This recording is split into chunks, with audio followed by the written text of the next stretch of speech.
Greater Hyderabad లో పాలనా వ్యవస్థ సగం హైడ్రా చేతిలో మరో సగం జీహెచ్ఎంసీ చేతిలో అన్న చందంగా మారుతుందా?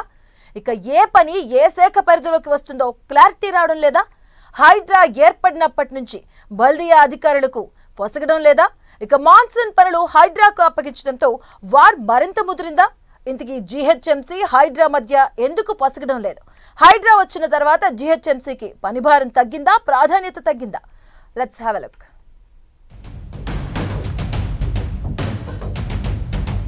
గ్రేటర్ హైదరాబాద్ లో ప్రజలకు సేవలు అందించడంతో పాటు ఎన్ఫోర్స్మెంట్ పనులను సైతం జీహెచ్ఎంసీ చూసుకునేది. అక్రమ నిర్మాణాలు, కబ్జాల తొలగింపు, కార్పొరేషన్ పనుల్లో అక్రమ పనులు గుర్తించడం వంటి చర్యలను జీహెచ్ఎంసీ కమిషనర్ అండర్లో ఉండే విజిలెన్స్ విభాగం అధికారులు చేపట్టేవారు. అయితే కాంగ్రెస్ పార్టీ అధికారంలోకి వచ్చిన తరువాత 2024 జూలైలో హైడ్రాను తీసుకొచ్చింది. చెరువులు, నాలాలు, పార్కుల కబ్జాలను నిరోధించేందుకు, అక్రమ నిర్మాణాలను తొలగించాలంటూ హైడ్రాకు ఫుల్ పవర్స్ ఇచ్చింది ప్రభుత్వం. పర్మిషన్ లేని నిర్మాణాలు, ఎఫ్టీఎల్, బఫర్ జోన్లలో వెలసిన నిర్మాణాలకు నోటీసులు ఇవ్వడం, కూల్చివేసే పనులను హైడ్రా చూసుకుంటుంది. అక్రమ నిర్మాణాల కూల్చివేతల సందర్భంగా పలువురు జీహెచ్ఎంసీ అధికారులపై చర్యలు తీసుకోవాలంటూ హైడ్రా కమిషనర్ రంగనాథ్ ప్రభుత్వానికి విన్నవించారు. కొంతమంది టౌన్ ప్లానింగ్ అధికారులు, జీహెచ్ఎంసీలో పనిచేసే డిప్యూటీ కమిషనర్లు, ఇరిగేషన్ అధికారులపై కూడా చర్యలు తీసుకోవాలంటూ సూచించారు. కొంతమంది అధికారులపై ఏకంగా పోలీస్ స్టేషన్లలో కేసులు సైతం నమోదు చేయించారు హైడ్రా బాస్. అగ్ని ప్రమాదాల ఘటనల్లో జీహెచ్ఎంసీ అధికారుల నిర్లక్ష్యమంటూ హైడ్రా విభాగాలు ఓపెన్ గా అనేస్తున్నాయి. దీంతో జీహెచ్ఎంసీ, హైడ్రా అధికారుల మధ్య కోల్డ్ వార్ మొదలైంది. మొదట్లో అక్రమ నిర్మాణాలంటూ కూల్చివేసిన హైడ్రా అధికారులు ఇప్పుడెందుకు సైలెంట్ అయ్యారంటూ గ్రేటర్ టౌన్ ప్లానింగ్ అధికారులు ప్రశ్నిస్తున్నారు. ఇలా హైడ్రా, జీహెచ్ఎంసీ అధికారులు లోపల ఆరోపణలు చేసుకుంటున్నారని గ్రేటర్లో టాక్. అసలే ఈ రెండు శాఖల మధ్య పొసగడం లేదంటే కాంగ్రెస్ ప్రభుత్వం మరో కీలక నిర్ణయం తీసుకుంది. విపత్తు నిర్వహణ, మాన్సూన్ యాక్షన్ ప్లాన్ ను హైడ్రా చేతిలో పెట్టేసింది ప్రభుత్వం.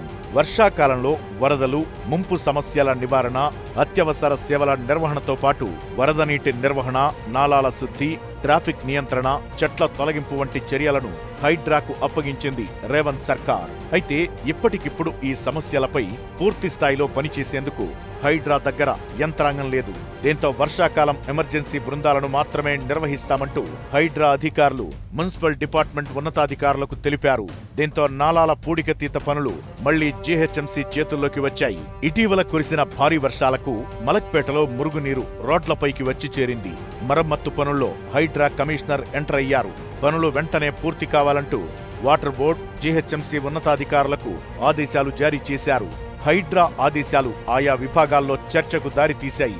జీహెచ్ఎంసీ నిర్వహించాల్సిన పనులను ఒక్కొక్కటి హైడ్రాకు అప్పగించడంపై బల్దియాతో పాటు ప్రతిపక్ష పార్టీల కార్పొరేటర్లు సైతం మండిపడుతున్నారు. మాన్సూన్ ఎమర్జెన్సీ టీమ్స్ ఏవైతే హైడ్రా బాధ్యత కింద బదిలీ చేశారో దీనిపైన మేము అభ్యంతరం వ్యక్తం చేయడం జరిగింది. ఎందుకంటే గతంలో వర్షాకాలంలో వర్షాలు పడ్డా, చెట్లు విరిగినా, నాలాలు పొంగినా వీటిని జిహెచ్ఎంసీ చూసేది. ఇప్పుడు ఈ పూర్తి బాధ్యతలను హైడ్రా చేతికి ఇచ్చి చేతులు దులుపుకున్నట్టుగా మనకు తెలుస్తా ఉంది. ఒక కోఆర్డినేషన్ టీమ్ ని ఏర్పాటు చేయండి.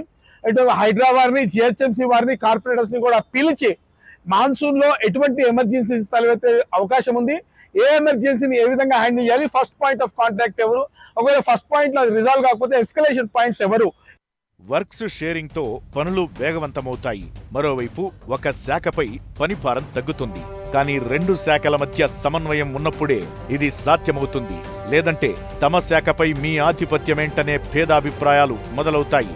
ప్రస్తుతం జీహెచ్ఎంసీ, హైడ్రా మధ్య ఇలాంటి కమ్యూనికేషన్ గ్యాప్ ఏర్పడిందని గ్రేటర్లో వినిపిస్తున్న మాట.